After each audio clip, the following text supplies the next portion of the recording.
Okay, have you ever felt like you're caught in a real whirlwind of emotions? Almost like your feelings are driving the car and you're just, along for the ride. Or maybe you've tried to just think positive, but your brain keeps nagging you with worries, kind of pulling you off course. Well, today we're doing a deep dive into something I think is truly transformative. We're talking about building healthy emotional habits, managing your feelings for, well, better overall well-being. Our mission here is to unpack some really practical strategies. And these aren't just about feeling better for a minute, but about fundamentally changing how your brain, how your body respond to life's ups and downs, basically giving you back the wheel. Yeah, and what's really fascinating, I think, is how deep this goes. Emotional regulation isn't just, a mental thing. It really ties into our holistic health, physical, psychological, even you could say spiritual well-being. And it's so crucial to get this. Managing emotions isn't about squashing them down, pretending they aren't there, or just toughing it out. No, it's about really understanding them, learning to channel their energy effectively, and actually transforming them into, believe it or not, a source of strengths. So this deep dive, we're bringing together insights from health, psychology, mental well-being, trying to give you that whole picture. Okay, so let's dive right in. Why do our emotions sometimes feel so overwhelming? Like they just take over. It can feel like a constant battle sometimes. Right. It really comes down to the amazing design of our brain, and specifically a concept I'm sure many of you have heard of, neuroplasticity. This is the brain's incredible ability to actually rewire itself, to form new connections really throughout your whole life. Think of it this way. In the brain, it's kind of survival of the busiest. If you consistently repeat a thought pattern or an emotional response, you are literally building up, strengthening those neural pathways. It's like, imagine walking through a thick forest every day on the same route. Eventually, you carve out a really clear path again. And the real insight here, the thing to grab onto, is recognizing that every single time you consciously choose a different emotional response. Maybe it's pausing before reacting in anger, or maybe intentionally looking for something to be grateful for. You are literally paving a new pathway in your brain, a stronger one. It's not just about trying harder. It's actively reshaping your brain's wiring with every choice. It gives you this agency you might not have realized you had. Now, for those of you who know a bit about the brain structure, we have these ancient parts. There's the reptilian brain, the oldest bit, handling basic instincts, survival stuff. And then the limbic brain, that's our emotional center, deals with memories, value judgments. These together, they make up what we often call the primitive brain. And the key thing for our emotional habits is understanding just how fast this system works. Often, it reacts way before our logical thinking brain even gets online. That speed, that primal reaction, that's why we get those intense, immediate emotional surges. And just knowing that, recognizing that speed, that's the first step to getting some control. It normalizes those big initial reactions you might feel. That's really interesting. So those huge feelings right at the start, they aren't a sign we're weak or somehow broken. It's just our ancient survival kit kicking in. But okay, for someone who feels completely, hijacked by those reactions, how do they even start to intervene in that split second before logic catches up? Is it actually possible to interrupt something that feels so automatic, so hardwired? Oh, absolutely it is. But it often starts with a conscious shift, a change in perspective, especially when you're facing big life changes or things that feel like losses. Think about this real-life example. A parent whose child, just 18 months old, got diagnosed with a genetic growth disorder. For years, this parent was just stuck in that constant fight or flight mode, reactive, overwhelmed by everything. Their brain was basically locked in that primitive defensive state, the turning point. It came when they consciously decided to be strategic instead of just reacting. They sat down and actually crafted a life vision. Clear goals for their family, work, health, the own emotional well-being. That intentional shift, that was the start of building resilience. Not by fighting the feelings head on, but by redirecting focus. So it's less about stopping that initial surge and more about creating that tiny, tiny pause right after it hits. And to help normalize these big emotional responses to life's curveballs, we can look at the Kubler-Ross change curve. You've probably heard the stages: shock, denial, anger, maybe rejection, depression, then acceptance, and finally healing. But the deeper insight isn't just knowing the list of stages. It's understanding that your journey through change, it's almost never a straight line upwards. It gives you permission to fluctuate, to revisit stages. It means understanding that every feeling, even the really uncomfortable ones, they're a natural part of processing, not a sign you're failing or stuck. People move back and forth all the time, and that's completely okay. Okay, I think I'm getting it. So that first jolt to emotion, totally normal, deeply wired, not a flaw. The real power comes in what we choose to do next. Right after that initial hit, that's when we can start consciously building those new pathways. Is that right? Precisely. Exactly. It's recognizing, okay, that reaction was normal, but then deliberately creating new, healthier routes in your brain, choosing a different, more empowered response. And this brings us right to the core of this deep dive, the practical tools. How do we actually manage and eventually drive that emotional car? Remember, emotions are like your inner compass, your GPS. They reveal what you need. And here's a really important warning. What you resist persists. Trying to just suppress emotions, it rarely works. Often they just get louder or pop up sideways in unhealthy ways. It's about learning to read that compass, not ignore it. That makes total sense. Okay, so we know our brain can change. How do we start putting that into practice? What are some immediate first aid tools people can use when they feel totally overwhelmed in the moment? Great question. First, let's connect directly with the body and mind through mindfulness and breath. Mindfulness meditation, basically. Staying present, fully engaged in what you're doing right now, it's proven to significantly reduce stress and anxiety. It helps pull your focus away from worrying about the future or stewing over the past. Just 5 or 10 minutes a day, maybe focusing on your breath or sounds or body sensations can make a real difference. There are great apps too, like Headspace or Calm, that make it super easy to get started.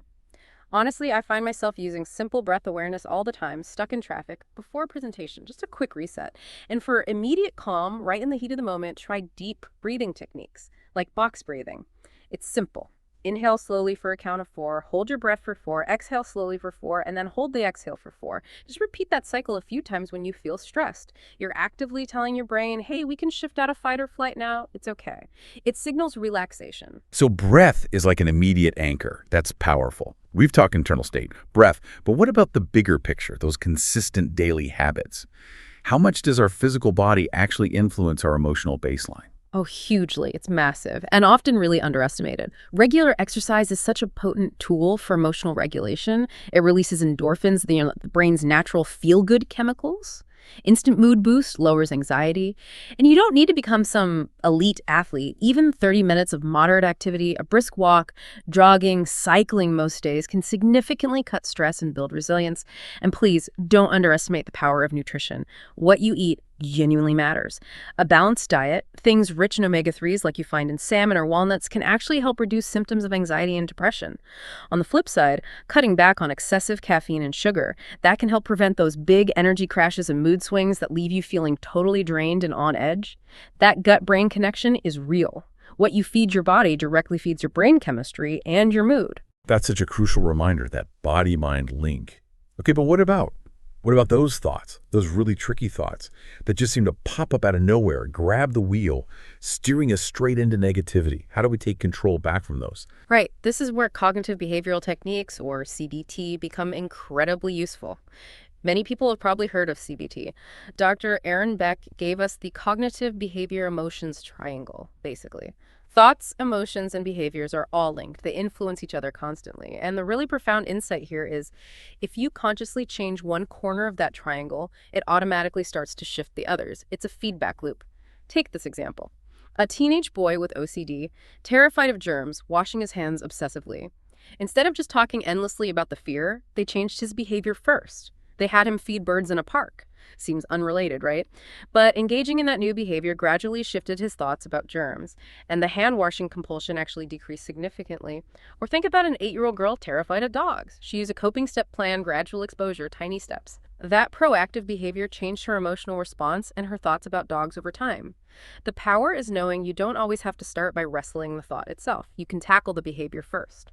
It's also really empowering to know that, yeah, we have thousands of thoughts a day. And yes, we're kind of wired with a negativity bias that helped us survive back in the day.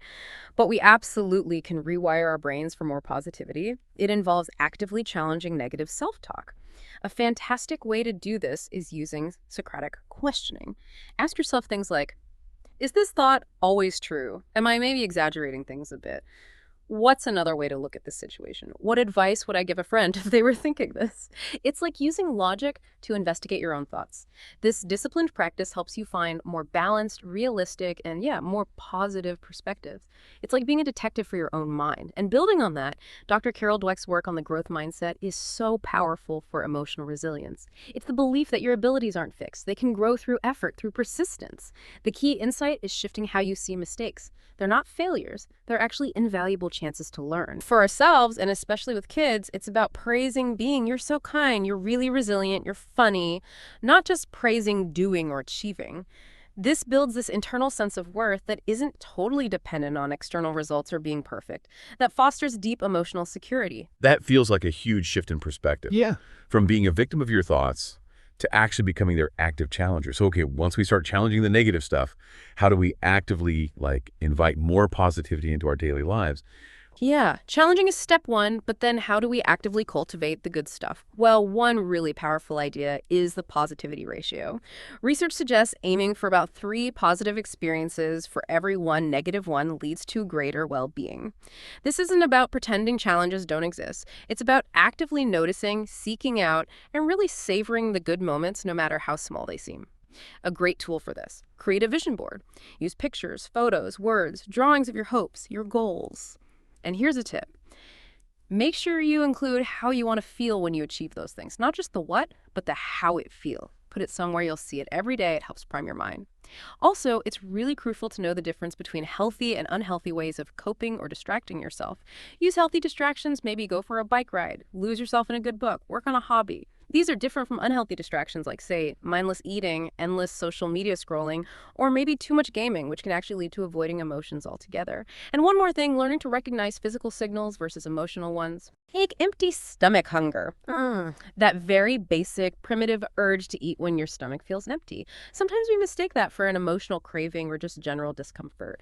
The insight is learning to notice that purely physical signal, acknowledge it, and then make a conscious choice. Is this real hunger or am I feeling something else? Because, we're not cave dwellers anymore facing famine. Our emotional choices around food really impact our well-being. It's about mindful awareness of all your body's signals. Okay, these are fantastic strategies. But the big question is always, how do we make them stick? Yeah. How do we turn these good ideas into actual habits that serve us instead of just, things we try for a week? How do we build that consistency? Ah, yes, consistency. That really is the secret sauce, isn't it? There's research from University College London that found, on average, it takes about 66 days of repetition to form a new habit. Now, it might be shorter for some people, longer for others, but the key takeaway is consistency over intensity. Once a good habit is truly formed, it becomes almost automatic. It requires way less conscious effort. Your brain is basically working for you then. And a really effective tool for building habits is something called habit stacking. You link a new behavior you want to start with an existing routine that's already ingrained. So for example, every morning after I brush my teeth existing habit, I will do 5 minutes of mindful breathing new habit. Or when I pour my morning coffee existing habit, I will think of one thing I'm grateful for new habit. The power lies in attaching that new action to something you already do without even thinking about it. And remember, as you're making these changes, focus on your progress. Tiny steps forward count. Avoid that trap of comparing your journey to someone else's. Yours is unique. And connecting this all back to the bigger picture, our emotional health isn't just an inside job, right? It's so deeply tangled up with our relationships, how we interact with everyone around us. Oh, absolutely. You nailed it. And one of the most vital pieces for healthy relationships and therefore your own emotional well-being is learning to set healthy boundaries. Boundaries aren't walls to shut people out. Think of them more like guidelines.